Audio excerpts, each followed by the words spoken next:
Baik, selamat pagi anak-anak semuanya. Selamat pagi, Ibu.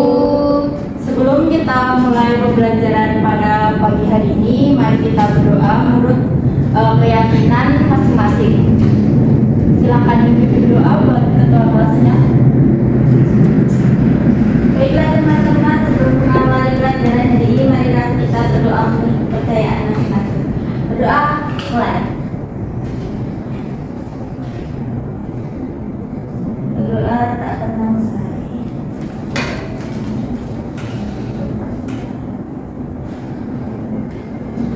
Baik, Ibu akan absen terlebih dahulu ya.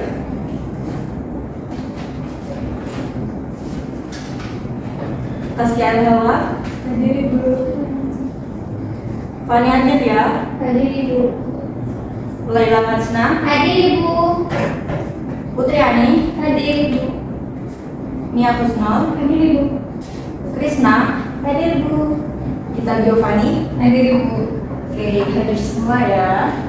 Jadi pada pertemuan kali ini kita akan belajar tentang pengelolaan sarana dan prasarana kantor, mulai dari bagaimana cara melakukan inventarisasi, pengoperasian, pemeliharaan hingga penghapusan barang.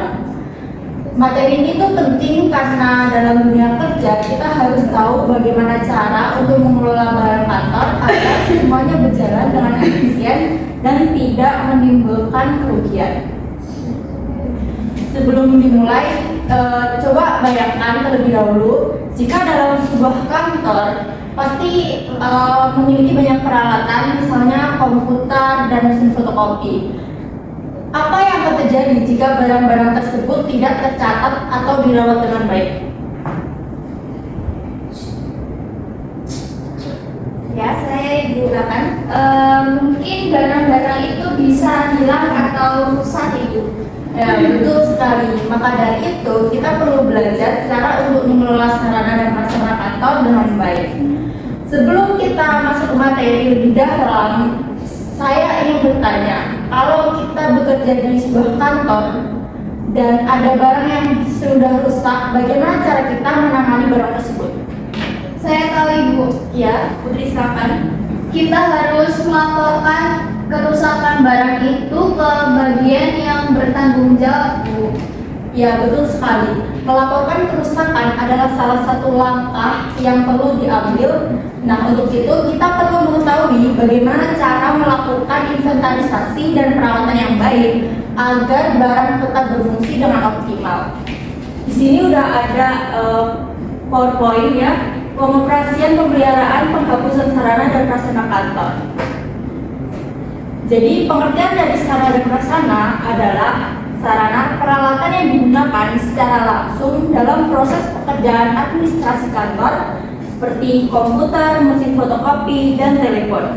Sarana membantu memperlancar aktivitas kantor secara langsung. Contohnya itu komputer digunakan untuk mengetik dokumen, mesin fotokopi digunakan untuk menggandakan dokumen.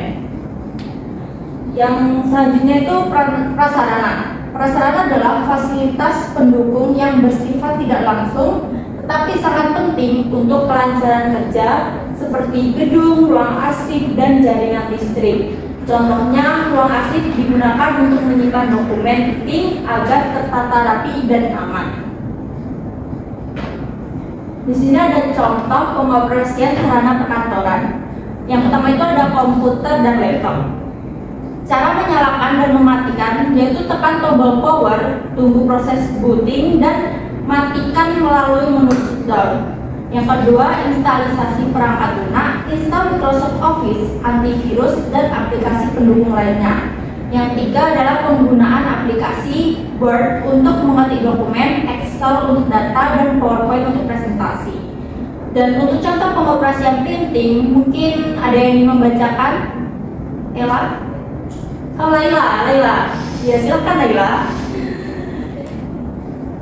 Jadi yang pertama, hubungkan printer dengan komputer melalui kabel USB atau WiFi. Yang kedua, masukkan kertas pada tray yang disediakan. Yang ketiga, pilih dokumen yang akan dicetak lalu klik print. Yang terakhir, isi tinta atau toner jika habis. Oke, untuk yang mesin fotokopi, siapa yang membacakan? Oke, yang Yang silakan. fotokopi ada 4 contoh, yaitu kan mesin melalui tombol power, terus letakkan dorongan pada kaca pemindahan atau feeder, terus atur jumlah salinan dan ukuran kertas pada panel kontrol. Selanjutnya yang terakhir yaitu tekan tombol start untuk memulai proses fotokopi. Ya, jadi itu tadi contoh pengoperasian sarana perkantoran. Selanjutnya itu ada contoh pengoperasian prasarana perkantoran. Yang pertama itu ada AC atau air conditioner. Dihidupkan dengan remote control, atur suhu sesuai kebutuhan, dan bersihkan filter secara rutin agar udara tetap bersih. Yang kedua itu ada proyektor. Sambungkan kabel atau HDMI atau VGA ke komputer, tekan tombol power, atur fokus dan kecerahan melalui remote atau panel kontrol, dan yang terakhir matikan dengan menekan tombol power off. Yang selanjutnya yang terakhir ada lampu dan listrik. Nyalakan dan matikan sesuai dengan kebutuhan, gunakan lampu hemat energi, pastikan semua perangkat listrik dimatikan saat tidak digunakan. Nah, ini ada prosedur pengoperasian sarana dan prasarana kantor secara umum. Yang pertama itu melalui setiap pembelian peralatan dan perlengkapan kantor, karyawan di bidang pengadaan meminta petunjuk teknis pemakaian kepada toko. Terus yang selanjutnya itu mengkaji dan memahami semua isi petunjuk teknis penggunaan. Dan yang ketiga, menyampaikan isi petunjuk yang telah dideskripsikan kepada semua karyawan. Selanjutnya, melatih semua karyawan untuk mengoperasikan dan merawat peralatan dan perlengkapan sesuai dengan petunjuk teknis. Memotivasi sebuah karyawan yang telah dilatih agar selalu menggunakan peralatan dan perlengkapan berdasarkan petunjuk teknis yang telah disediakan, meningkatkan pengawasan dan pembinaan secara terus-menerus terhadap kegiatan penggunaan peralatan dan perlengkapan kantor. Di sini ada pengertian pemeliharaan sarana prasarana. Ella, silakan dibacakan. Pengertian pemeliharaan sarana dan prasarana. Pemeliharaan adalah serangkaian kegiatan yang dilakukan untuk menjaga atau mencegah kerusakan di suatu barang agar tetap dalam kondisi baik dan siap digunakan kapan saja. Pemeliharaan bertujuan untuk memperpanjang umur pakai suatu barang, mengurangi biaya perbaikan yang tidak terduga, serta memastikan efisiensi dalam penggunaannya. Nah, dalam pemeliharaan sarana dan prasarana itu ada tujuan dan manfaat. Tujuannya yaitu untuk menjamin keselamatan orang atau siswa yang menggunakan alat tersebut, menjamin kelancaran kegiatan organisasi, menjamin keamanan dan kenyamanan bagi pemakai, menghindari terjadinya kerusakan secara mendadak, meningkatkan image organisasi, dan manfaatnya untuk pemeliharaan yang baik, memberikan hasil pekerjaan yang baik, konservasi aset menjadi lebih baik, mengurangi biaya perawatan dan pemeliharaan, menjaga stabilitas hasil dan kualitas yang tetap baik, dan meningkatkan motivasi kerja. Kegiatan inspeksi sarana prasarana. Inspeksi adalah kegiatan pemeriksaan yang dilakukan dengan cara survei atau inspeksi atau peninjauan terhadap kondisi sarana dan prasarana guna mengetahui kondisi, jenis pekerjaan, jumlah material pemeliharaan yang dibutuhkan, dan volume pekerjaan pemeliharaan. Hasil pemeriksaan atau inspeksi terhadap sarana dan prasarana ini diisi dalam formulir checklist dan diisi dengan saran-saran pekerjaan yang harus dilakukan sebelum pemeriksaan sebelumnya. Di sini ada macam-macam kegiatan pemeliharaan sarana dan prasarana. Ada dua, yaitu perawatan preventif dan perawatan korektif. Perawatan preventif adalah dilakukan untuk mencegah timbulnya kerusakan-kerusakan yang tidak terduga dan menemukan kondisi atau keadaan yang dapat menyebabkan peralatan atau mesin mengalami kerusakan pada waktu digunakan dalam pekerjaan. Yang kedua ada perawatan korektif. Perawatan ini dilakukan setelah peralatan atau mesin mengalami kerusakan atau ketidaknormalan fungsi sehingga dapat beroperasi dengan baik. Pengertian penghapusan sarana dan prasarana, Nia, boleh dibacakan. Untuk pengertian penghapusan sarana dan prasarana yaitu penghapusan sarana dan prasarana adalah proses peniadaan atau mengeluarkan barang milik suatu instansi dari daftar inventaris karena barang tersebut sudah tidak dapat digunakan atau tidak lagi memiliki nilai guna. Proses ini dilakukan berdasarkan ketentuan dan peraturan yang berlaku agar pengelolaan aset instansi tetap tertib dan efisien. Nah, ini ada tata cara penghapusan sarana dan prasarana. Tata cara penghapusan itu melalui 4, yaitu barang rusak, barang cacat, barang hilang, dan berdasarkan hal khusus. Ini ada prosedur penghapusan sarana dan prasarana. Yang pertama, merekomendasikan kelayakan daftar usulan penghapusan. Yang kedua, merekomendasikan jumlah barang yang akan dihapuskan, mengklasifikasikan dan mencocokkan daftar usulan dan fisik barang yang akan dihapuskan. Setelah data dan fisik barang sesuai penghapusan diusulkan ke KPKN, dan jika KPKN menyetujui, satuan kerja mengusulkan ke KPKNL, dan yang terakhir setelah KPKNL menyetujui, penghapusan segera dapat dilaksanakan. Dan ini selanjutnya materi itu furnitur kantor, office furnitur, interior kantor atau office arrangement.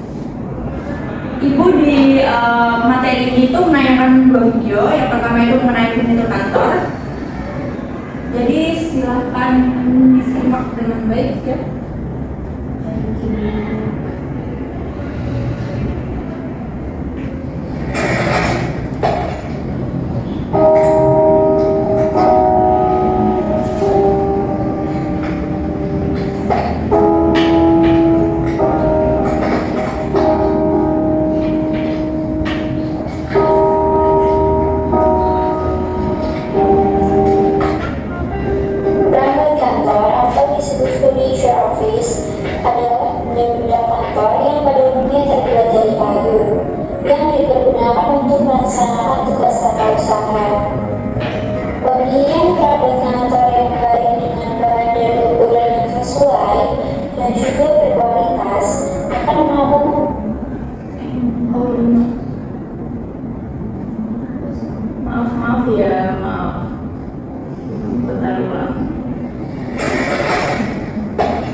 Biasanya meliputi meja tulis dengan kursinya, lemari arsip, dan perlengkapan untuk menyimpan keluarga katanya, meja biasa, rak, lemari besi, dan perabot lainnya semacam itu.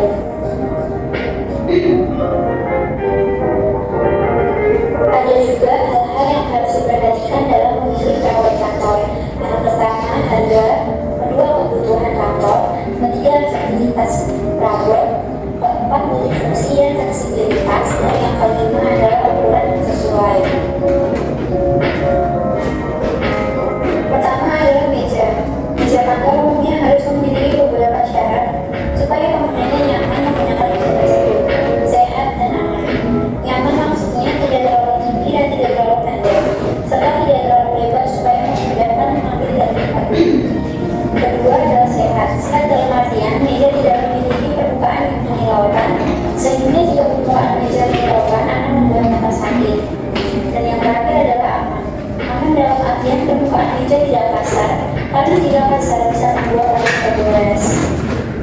Untuk tinggi kurang lebih 4,75 cm, yakni dapat membentuk jarak antara mata orang yang sedang menulis atau membaca dengan permukaan meja kira-kira 32 cm.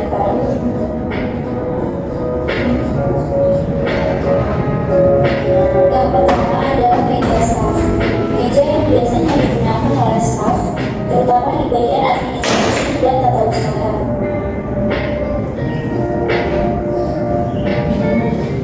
Yang kedua adalah meja redaksi, dipakai pimpinan perusahaan dengan membentuk dan desain yang dapat mewakili gambaran seseorang yang mempunyai jabatan penting dalam perusahaan tersebut.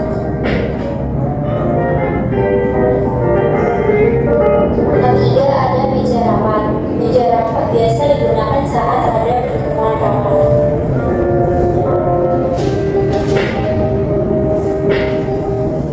Yang terakhir adalah meja samping. Meja ini biasa digunakan oleh sekretaris dari pimpinan dan biasa disebut meja rektor.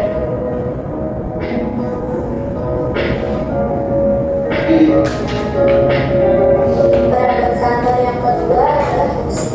Untuk kursi sendiri ukuran besar dan tingginya harus sesuai dengan orang yang hendak menggunakannya. Di Indonesia sendiri, tinggi kursi rata-rata adalah 0,46 cm.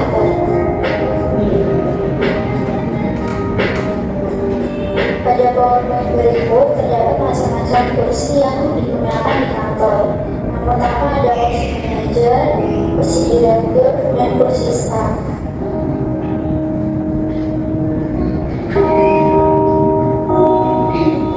Selanjutnya juga masih ada macam-macam kursi yang sering kita jumpai di sebuah perusahaan. Yang pertama kursi hadap, kedua kursi lipat, dan terakhir kursi umum.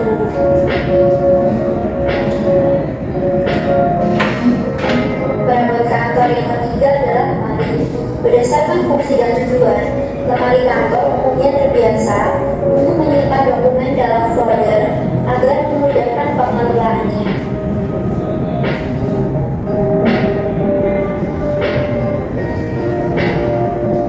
Yang pertama ada lemari arsip. Lemari arsip ukurannya cukup besar, digunakan untuk menyimpan dokumen. Bisa jadi dokumen tersebut adalah dokumen panduan, dokumen yang sedang diproses, ataupun dokumen yang sudah selesai.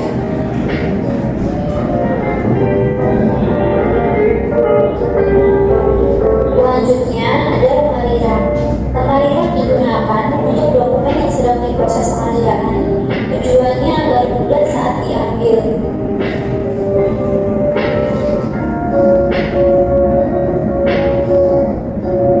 Selanjutnya ada lemari berangkas.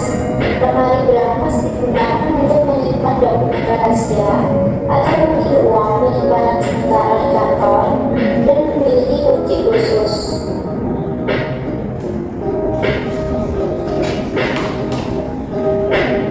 Ada pula macam-macam lemari lainnya seperti lemari sliding door dan lemari swing door.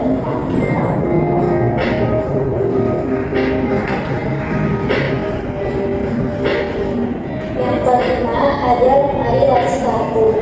Lemari laci kartu digunakan untuk menyimpan kartu nama orang dari perusahaan lain yang ingin mengajak bekerja sama. Walaupun sudah tidak terlalu populer, tetapi lemari ini masih banyak digunakan.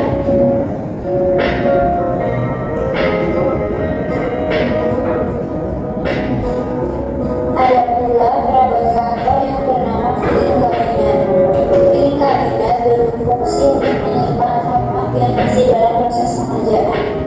Biasanya terdiri dari laci-laci yang berukuran 25 dikali 35 cm. Bertujuan alat bisa masuk ke format dokumen pekerjaan.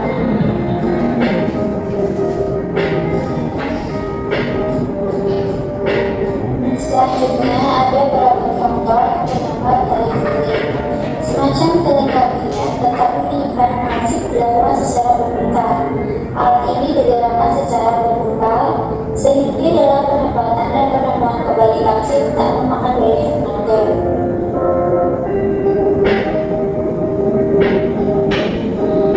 Dan yang terakhir adalah seperangkat komputer.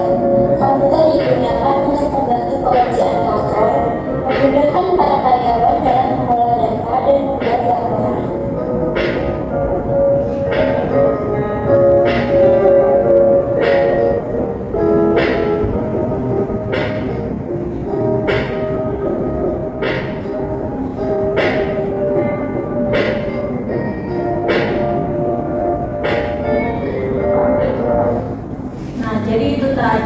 materi tentang furnitur kantor. Selanjutnya itu ada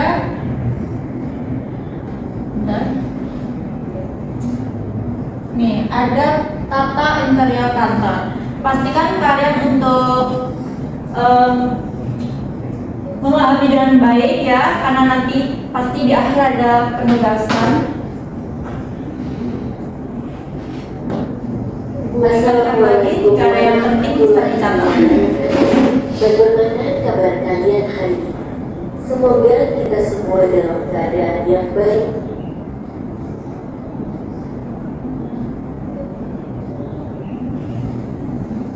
Dari hari ini kita akan membahas terkait pertama, pengertian penataan interior kantor atau office terlibat.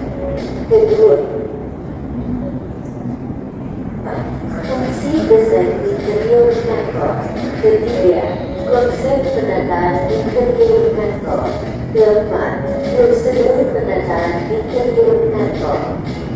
Kita akan masuk ke pembahasan yang pertama, yang pengertian penataan interior kantor. Apa yang dimaksud dengan interior kantor? Interior kantor merupakan seluruh elemen yang berfungsi untuk mendekorasi ruangan kantor agar mampu menciptakan ruangan yang sedang digunakan. Penataan interior kantor adalah perencanaan penyusunan kelanjutan ruangan beserta situasi kerja dengan pemantapan memperlancar komunikasi. Pengguna ruangan kantor tersebut dan desain interior kantor yang baik pada sangat menunjang semangat kerja karyawan.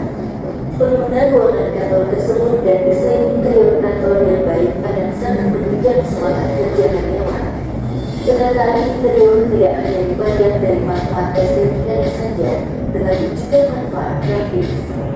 Contohnya adalah meningkatkan semangat dan produktivitas para karyawan. Penataan interior kantor dan dianggap sebagai langkah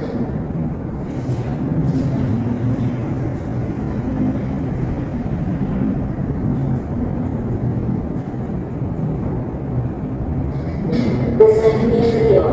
Desain interior adalah perencanaan atau penataan ruang interior kantor karena letak nilai estetika yang ditawarkan dan nilai prinsip yang berada dalam interior. Beberapa hal yang perlu diperhatikan dalam penataan interior kantor yaitu pertama, penataan garis, bentuk, dan harus memperhatikan pergerakan mata dalam menatap ruangan agar ketika dipandang terlihat segar dan menginspirasi. Kedua, penataan ruang dan cahaya perlu dipertimbangkan dengan baik karena kedua elemen tersebut menentukan keberhasilan dalam menciptakan suasana yang kondusif. Ketiga, pemilihan warna harus mengedepankan kreativitas karena akan menentukan kondisi kegiatan pekerja atau orang lain yang berada dalam ruangan. Warna terang kemudian akan memberikan kesan ruangan lebih luas secara visual. Sedangkan warna gelap akan menyerap cahaya dan memberikan suasana nyaman untuk ruangan dengan ukuran besar. Keempat, penerapan pola dan tekstur diperlukan kreativitas dalam memadupadankannya. Contoh, penggunaan lantai kayu yang menyediakan ruangan bernuansa resmi, yaitu nuansa konsep ramah lingkungan melalui penggunaan bahan material alam seperti kayu, batu, dan bebatuan. Beberapa hal yang perlu diperhatikan dalam penataan interior kantor yang pertama, penataan garis, bentuk, dan harus memperhatikan pergerakan mata dalam menatap ruangan agar ketika dipandang terlihat segar dan menginspirasi. Kedua, penataan ruang dan cahaya perlu dipertimbangkan dengan baik karena kedua elemen tersebut menentukan keberhasilan dalam menciptakan suasana yang kondusif. Ketiga, pemilihan warna harus mengedepankan kreativitas karena akan menentukan kondisi penglihatan pekerja atau orang lain yang berada dalam ruangan. Warna terang kemudian akan memberikan kesan ruangan lebih luas secara visual. Sedangkan warna gelap akan menyerap cahaya dan memberikan suasana nyaman untuk ruangan dengan ukuran besar. Keempat, penerapan pola dan tekstur diperlukan kreativitas dalam memadupadankannya.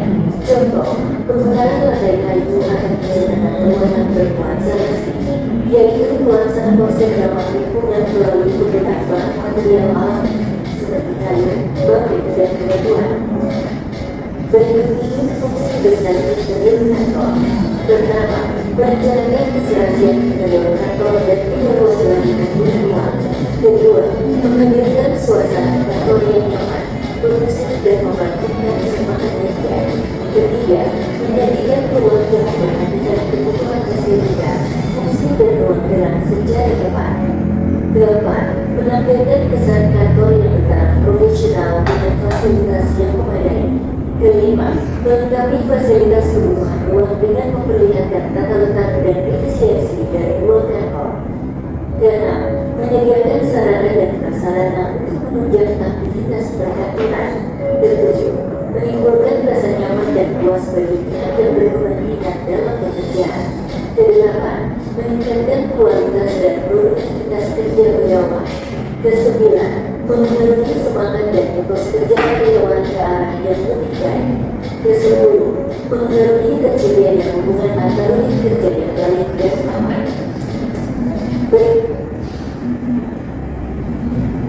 Selanjutnya kita akan membahas prosedur penataan interior kantor. Pertama, kita harus memastikan terpenuhi kebutuhan tata ruang kantor yang memadai.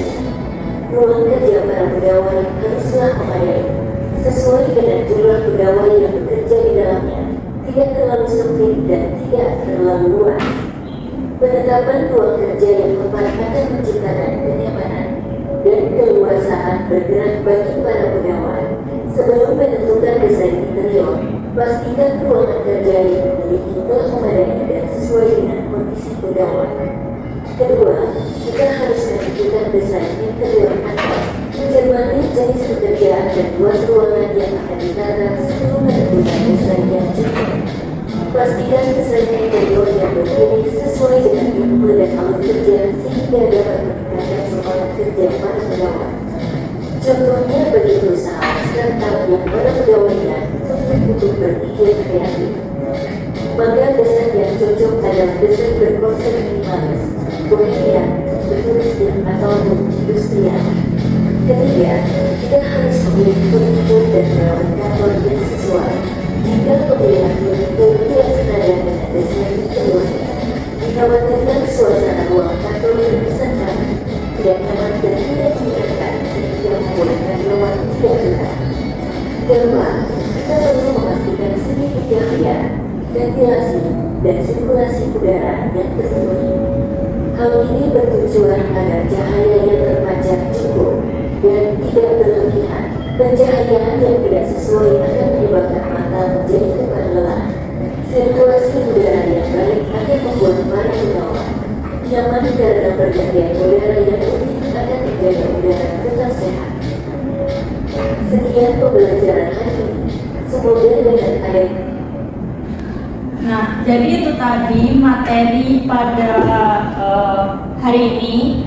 Dan untuk memperdalam pemahaman kalian, jika kalian tadi memperhatikan dengan baik, Ibu akan membagikan kalian sebuah analisis kasus atau permasalahan yang berisi skenario yang ada di kantor, dan kalian harus menyelesaikan masalah tersebut dengan cara yang tepat. Kalian akan dibagi menjadi dua kelompok, ya mungkin terdiri yang 1 4 dan yang 1 3. Setiap kelompok akan menerima satu permasalahan dan diselesaikan dalam 10 menit. Dan contoh masalahnya yang ada di PPT ini. Ibu akan membagikan lembar analisisnya, dan untuk ini 3 kelompok 1 dan yang ini 4 dan belakang juga kelompok 2. Oke. Dalam 10 menit ya, Ibu tunggu menjawab pertanyaan, dan nanti pas terakhir itu satu kelompok perwakilan satu membacakan di depan.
selesai? Oke.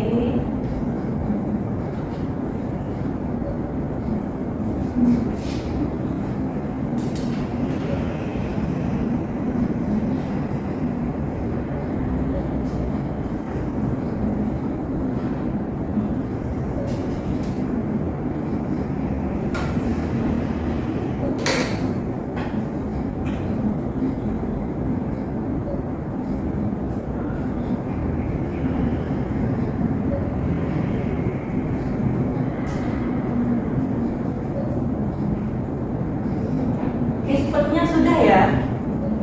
Sudah atau belum? Belum juga. Oke, tidak apa-apa. Saya beri waktu tambahan. 5 menit ya Bu. Ya, siap. Boleh.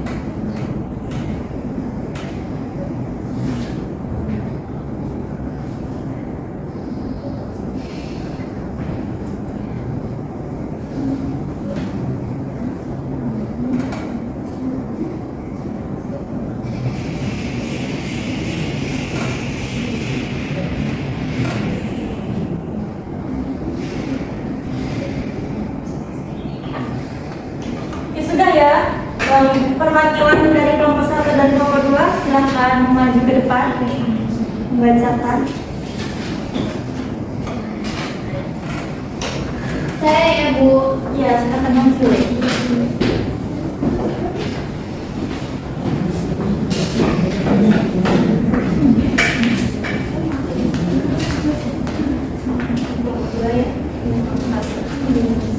Yang nomor 1 dulu. Permasalahannya dibaca dulu ya. Langkahnya diambil apa? Masalahnya adalah sebuah komputer di kantor tidak bisa digunakan lagi karena hard disk rusak. Bagaimana cara menangani masalah ini? Jawabannya adalah ketika sebuah komputer di kantor mengalami kerusakan akibat hard disk yang rusak, langkah pertama yang harus dilakukan adalah melaporkan tersebut ke bagian IT. Tim IT akan melakukan pemeriksaan lebih lanjut untuk menentukan apakah hard disk masih bisa diperbaiki atau perlu diganti. Selain itu, penting untuk mencatat kerusakan ini dalam daftar inventaris kantor sebagai dokumentasi resmi. Pencatatan ini berguna untuk memantau kondisi aset perusahaan serta memudahkan pengambilan keputusan terkait perbaikan atau penggantian perangkat. Jika setelah diperiksa komputer tersebut tidak bisa diperbaiki atau biaya perbaikannya tidak sebanding dengan harga unit baru, maka langkah berikutnya adalah menghapusnya dari daftar inventaris. Proses penghapusan aset ini harus sesuai dengan prosedur yang berlaku di perusahaan, misalnya melalui persetujuan manajemen atau bagian keuangan. Setelah itu perusahaan dapat menggantinya dengan unit baru agar operasional kantor tetap berjalan dengan lancar. Selain itu, komputer yang rusak bisa dimanfaatkan kembali jika ada bagian yang masih berfungsi atau dibuang sesuai dengan prosedur limbah elektronik yang aman. Baik, bagus sekali ya jawaban dari kelompok 1. Itu tadi langkah ya yang bisa diambil dari permasalahan pertama. Langkah pertama itu bisa melaporkan terlebih dahulu, kemudian melakukan pemeriksaan, dan yang terakhir itu adalah penghapusan dari inventaris jika diperlukan. Bagus untuk kelompok 1 dari analisisnya. Selanjutnya kelompok 2 dipersilakan. Baik Ibu, masalahnya di sini yaitu mesin fotokopi sering macet tetapi masih bisa digunakan sesekali. Nah, apa yang harus dilakukan? Untuk mengatasi masalah mesin fotokopi yang sering macet, langkah pertama yang harus dilakukan yaitu kita harus memeriksa kondisi mesin secara keseluruhan. Nah, diperiksa apakah ada kertas yang tersangkut atau roller yang aus atau debu yang menumpuk pada dalam mesin tersebut. Nah, kita juga harus membersihkan bagian-bagian yang sering macet seperti roller dan jalur kertasnya yang dapat membantu mencegah kemacetan yang lebih sering terjadi. Nah, selain itu, kita juga memastikan penggunaan kertas sesuai dengan spesifikasi mesin fotokopi tersebut. Karena kertas yang terlalu tebal atau lembab bisa menjadi penyebab kemacetan. Nah, jika setelah pemeriksaan dan pembersihan masalah masih berlanjut, langkah selanjutnya yang harus kita ketahui yaitu meminta bantuan teknisi.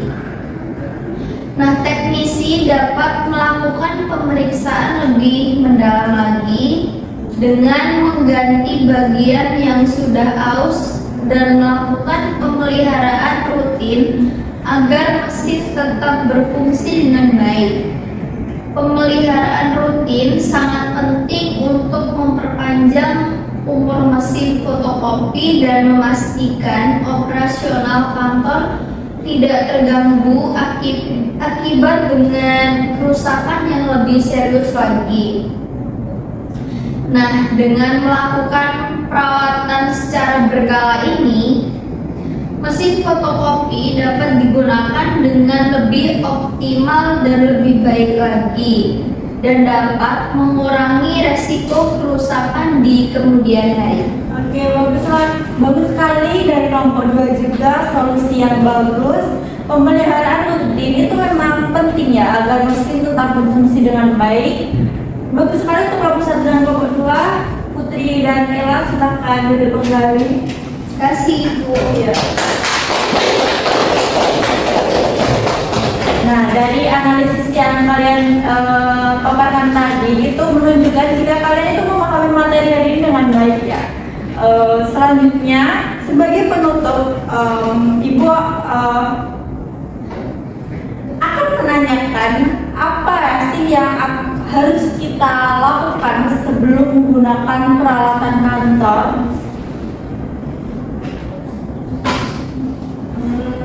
Menurut saya itu kita harus melakukan pemeliharaan rutin seperti pembersihan dan pengecekan berkas. Berkala. Oh iya, bagus, betul. Dan bagaimana cara kita merawat peralatan kantor tersebut? Iya, Ella. Kita harus melakukan pemeliharaan rutin seperti pembersihan dan pengecekan berkala. Oke, dan jika barang tersebut itu rusak, apa yang bisa kita lakukan? Saya Ibu. Iya, silakan. Kita itu harus melakukan pemeliharaan secara rutin seperti dengan melakukan pembersihan dan pengecekan secara berkala atau secara rutin. Baik, bagus sekali. Terima kasih atas diskusi dan kerjasama kalian pada hari ini. Sebelum kita tutup, saya akan memberikan tugas ke kalian, yaitu membuat daftar inventaris sarana dan prasarana kantor. Bisa dicatat ya. Membuat daftar inventaris sarana dan prasarana kantor yang ada di sekitar kalian beserta prosedur pengoperasiannya dan cara pemeliharaannya. Tugas ini akan dikumpulkan minggu depan. Apa ada yang ingin ditanyakan sebelum Ibu tutup? Tidak, Ibu. Baik, jika tidak ada, semoga materi ini bermanfaat. Mungkin bisa ditutup. Silakan.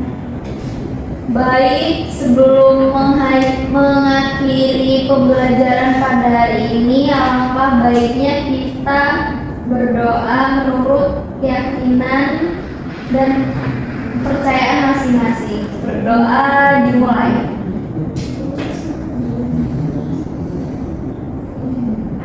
Berdoa tak pernah usai. Baik, terima kasih. Semoga materi hari ini bermanfaat dan sampai jumpa di pertemuan selanjutnya. Terima kasih, Bu.